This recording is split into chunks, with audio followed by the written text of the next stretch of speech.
तो अभी हम आए हुए हैं गली कासिम जान, जो कि गालिब का घर है। और गुलजार साहब ने गालिब के इंट्रोडक्शन के लिए बहुत अच्छी एक कविता लिखी है। मैं कहना चाहता हूँ, बल्ली मारां के मोहल्ले की पेचीदा दलीलों की सी गली है,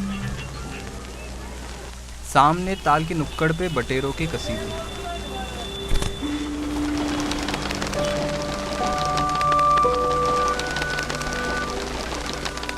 गुदगुदाती हुई पान की पीकों में वो दाद, वो वाह वाह।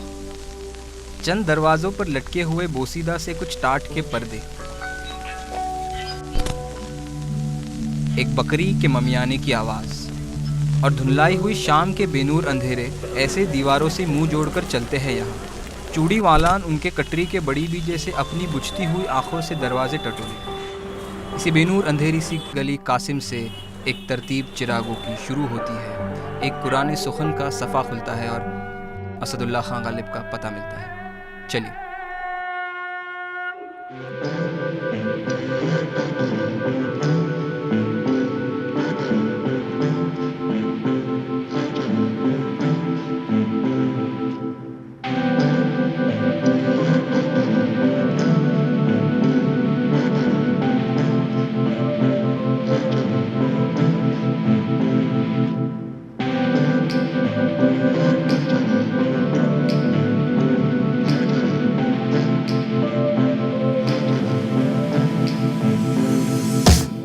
पहले एपिसोड में दिल्ली सल्तनत के बारे में जानने के बाद आज दूसरे एपिसोड में हम देखेंगे मुग़ल ज़माने की दिल्ली के बारे में। तो इस दिल्ली के बारे में जानने के लिए हम आए हैं शाहजहानाबाद में, यानी कि पुरानी दिल्ली में।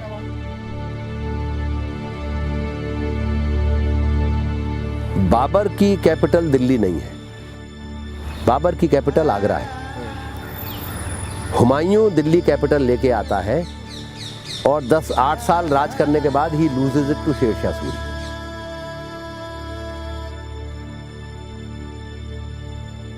I'll go back to architecture। अगर आप आर्किटेक्चर को देखें, जो पहली मस्जिद दिल्ली में बनी है, पहली मस्जिद जो कुतुबुद्दीन ऐबक ने बनाई, जो उसने 27 जैन मंदिरों के मटेरियल को रीयूज करके बनाई है और उसने मंदिर तोड़े भी।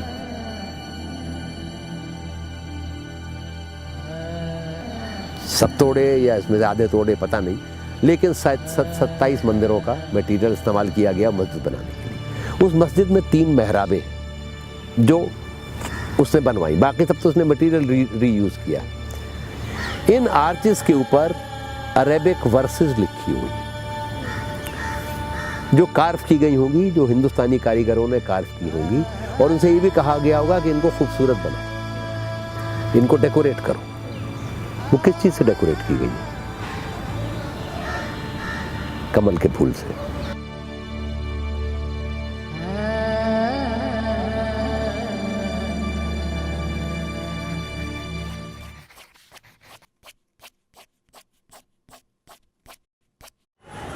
पुरानी दिल्ली की शुरुआत करते हैं हम जामा मस्जिद को जान के। तो चलिए मेरे साथ देखते हैं जामा मस्जिद में क्या है हमारे लिए ख़ास।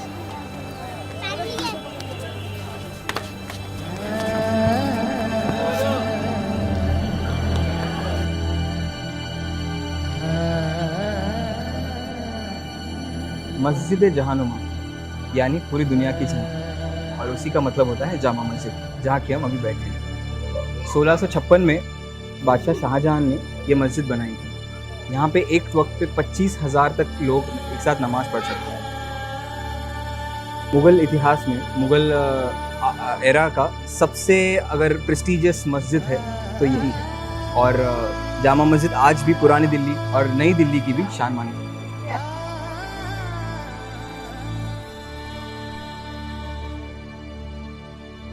इस मस्जिद का कंस्ट्रक्शन चालू हुआ था 1650 में बादशाह शाहजहां के अंडर ही, और 1656 में यानी 6 साल में इस मस्जिद का कंस्ट्रक्शन पूरी तरीके से हो गया था। सेम मस्जिद का रेप्लिका एक लाहौर में भी बनाया बादशाह औरंगज़ेब ने, और इस मस्जिद का उद्घाटन करने उज़्बेकिस्तान से शाही इमाम आए थे 1656 में ही। और आज भी शाही इमाम बुखारा, उनकी फैमिली आज भी शाही इमाम इस मस्जिद के वही है, और इनका घर भी बिल्कुल जामा मस्जिद के बाहर ही है, गेट नंबर 1 के बाहर।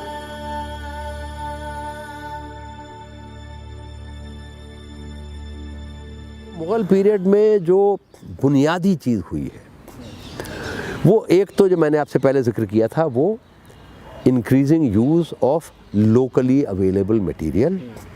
तो जिसको हम मुग़ल आर्किटेक्चर कहते हैं, वो हमारी वो भी अंग्रेज़ों की दी हुई बहुत लिमिटेड अंडरस्टैंडिंग है, क्योंकि जो इन्होंने वहाँ बनाया है सिंध में, वो सिर्फ बेक टाइल्स का बना हुआ है। शाहजहाँ की बनाई हुई बहुत खूबसूरत मस्जिद है ठट्टा में, वो टाइल्स की बनी हुई। और कश्मीर में बनाया वो लकड़ी का बनाया या लोकली अवेलेबल पत्थर का बनाया। तो जहाँ पे जो मटेरियल अवेलेबल था उसका इस्तेमाल उन्होंने किया है। और क्योंकि बहुत बड़ी टेरिटरी पर राज करते थे, तो उसमें से दिल्ली, आगरा, फतेहपुर सीकरी, लाहौर, इन 4 शहरों के आर्किटेक्चर को लेके आपने उसको मुग़ल आर्किटेक्चर बता दिया। बाकी जहाँ जो कुछ उन्होंने बनाया उसका उन्होंने जिक्र नहीं किया। सोहेल हाशमी की बातों से हमें पता चला कि मुग़ल आर्किटेक्चर आगरा, दिल्ली और फतेहपुर सीकरी के अलावा भारत के कई और हिस्सों में है, जिसके बारे में बहुत कम लोगों को पता है। जिसमें से एक है मानेर शरीफ की दरगाह, जो कि बिहार के गवर्नर इब्राहिम खान ने औरंगज़ेब के शासन के वक्त कंस्ट्रक्ट की थी। इस दरगाह की दीवारों को कुरान की आयतों से सजाया गया है। दूसरा है औरंगाबाद का बीबी का मकबरा, जो कि ताजमहल का एक प्रतिबिंब माना जाता है। कहते हैं इसको बनाने में जो मार्बल का इस्तेमाल किया गया था, वो 300 कार्ट्स में जयपुर के पास के खदानों से लाया गया था। और एक और कम जानकार मॉन्यूमेंट है श्रीनगर का परी महल, जिसको दाराशिकों के लाइब्रेरी और रेसिडेंस के हैसियत से बनाया था। माना जाता है वो सिर्फ 3 साल यहाँ रहे। ये कश्मीर में बाद में ऑब्जर्वेटरी बना, जो कि एस्ट्रोनॉमी और एस्ट्रोलॉजी पढ़ाने में इस्तेमाल किया गया। क्योंकि एम्पायर अब काफ़ी फैल गई है, तो जो आपको मटेरियल चाहिए उसको आप एक्सेस कर सकते हैं। तो इसलिए सैंडस्टोन और मार्बल और दूसरे पत्थरों का इस्तेमाल, जो पहले इतना नहीं था, ये दिल्ली में और आगरा में और इन तमाम इलाक़ों में बहुत ज़्यादा बड़े पैमाने के ऊपर होने लगता है। ये जामा मस्जिद के क्वाड्रेंगल जामा मस्जिद के कंपाउंड में ही बैठे हैं। बहुत सुकून लग रहा है, बहुत लोग एंजॉय कर रहे हैं।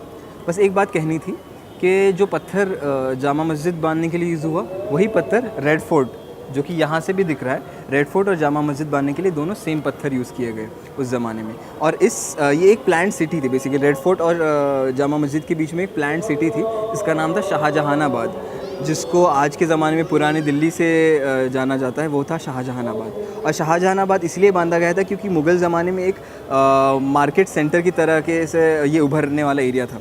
यहाँ पे बहुत ज़्यादा मार्केट्स है, इकोनॉमी फ्लरिश हुई, और इसका काफ़ी हद तक श्रेय मुग़लों को भी जाता है।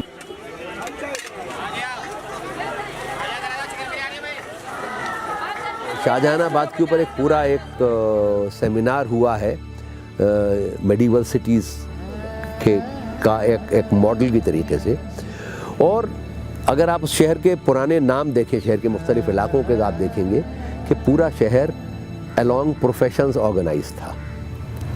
चूड़ीवालान एक मोहल्ला था, सुईवालान जहाँ पे सारा सिलाई का काम होता था, जरदोजी का काम होता था। जूते वालों का एक अलग इलाका था, वो गली जूते वाली थी। एक इलाके में हकीम थे, वो गली, वहाँ हकीम जी रहते थे, बल्ली मारान का इलाका था। एक इलाके में सिर्फ वो लोग रहते थे जो छप्पर बनाते थे, वो सिरकी वालान कहलाता था। एक इलाके में सिर्फ पत्थर पे खुदाई करने वाले थे, वो गली संग तराशान थी। एक इलाके में सिर्फ कैलीग्राफर्स रहते थे, वो बैठक कातिबान कहलाती थी। तो इस तरीके से, and this is how medieval cities were growing all over the world.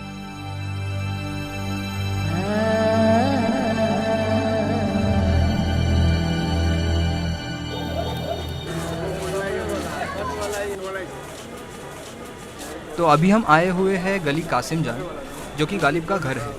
और गुलजार साहब ने गालिब के इंट्रोडक्शन के लिए बहुत अच्छी एक कविता लिखी है, मैं कहना चाहता हूँ।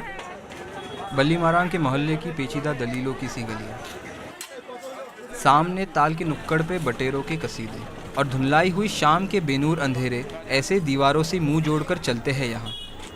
चूड़ी वालान उनके कटरी के बड़ी भी जैसे अपनी बुझती हुई आंखों से दरवाजे टटोले। इसी बेनूर अंधेरी सी गली कासिम से एक तरतीब चिरागों की शुरू होती है, एक कुरान सुखन का सफ़ा खुलता है और असदुल्ला खां गालिब का पता मिलता है। चलिए।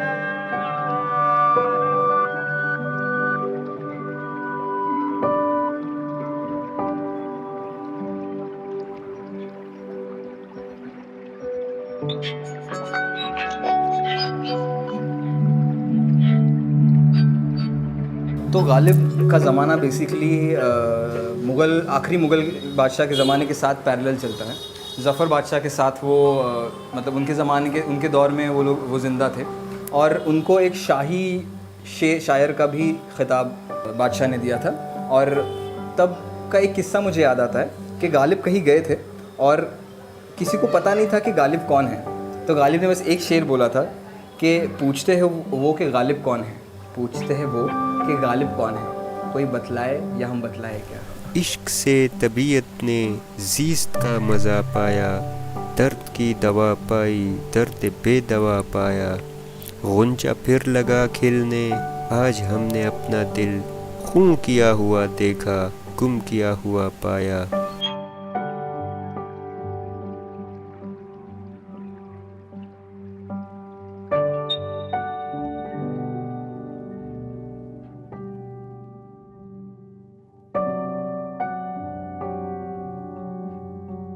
अकबर का ये मानना था कि इस मुल्क के रहने वाले जो हिंदू हैं वो अगर मुसलमानों की जो रिलीजियस किताबें हैं उनको पढ़ लें और इस मुल्क के रहने वाले मुसलमान हिंदुओं की रिलीजियस किताबें पढ़ लें तो इन दोनों मज़हबों में एक बेटर अंडरस्टैंडिंग पैदा होगी। इसलिए उसने ट्रांसलेशन शुरू किए थे। उसके सारे बेटों ने ब्रज पढ़ी थी, सबके सब ने, अकबर के सारे बेटों ने ब्रज पढ़ी थी।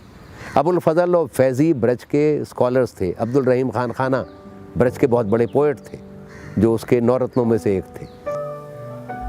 कुछ सालों पहले 70-80 के दशक में गुलजार साहब जो राइटर है उन्होंने गालिब की हवेली देखी ऐसी, और जैसी आज की स्थिति में वैसी नहीं थी, बहुत खंडर हो चुका था। और उनको काफ़ी बुरा लगा कि एक ज़माने में जहाँ पे गालिब रहता था वहाँ की हालत ऐसी बुरी, उनको देख के बहुत ख़राब लगा। तो उन्होंने उसी टाइम इस पूरे हवेली को फर्निश करने का, पूरे हवेली को रिनोवेट करने का और इसको एज एक म्यूज़ियम बनाने का फ़ैसला लिया। और आज भी ये म्यूज़ियम की हैसियत से ही चल रहा है ये जो उनकी हवेली है। दिल्ली घराने का जो पूरा म्यूज़िक उस पूरे दौरान डेवलप हुआ है। मिनिएचर पेंटिंग्स हैं,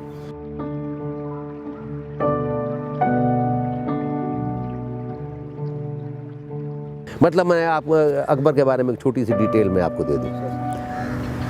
अकबर का खाना सिर्फ रेन वाटर में पकता था और वो सिर्फ गंगा जल पिया करता था। तो ये किस किस लेवल पे ये लोग ऑपरेट करते थे, किस किस लेवल से ये लोग जुड़ते थे, वो सबका सब है जिसको हम हिस्ट्री में सबका जिक्र नहीं करते हैं। और ख़ास तौर से आज हम उसका जिक्र नहीं करते हैं क्योंकि हम समझते हैं कि हमने कुछ और ही तस्वीर बना रखी है।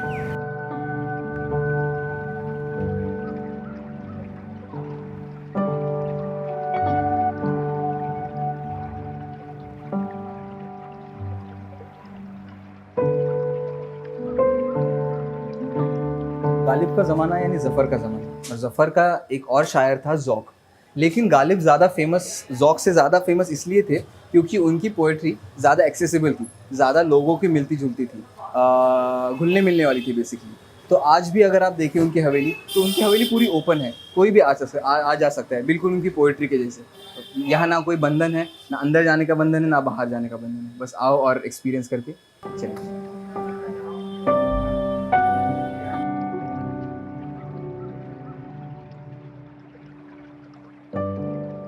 मुग़ल और अन्य रूलर्स के शासन में एक मूलभूत अंतर ये था कि वो हिंदुस्तान सिर्फ राज करने नहीं बल्कि यहाँ बसने आए थे। इसीलिए जो सिग्निफिकेंट चेंजेस हिस्टोरिकली आए उन्हें नज़रअंदाज करके उन्हें दोबारा रीराइट करना एक बेतुकी कोशिश होगी। मुग़लों के 400-500 साल के इतिहास को एक संकुचित नज़रिए से देखा नहीं जा सकता।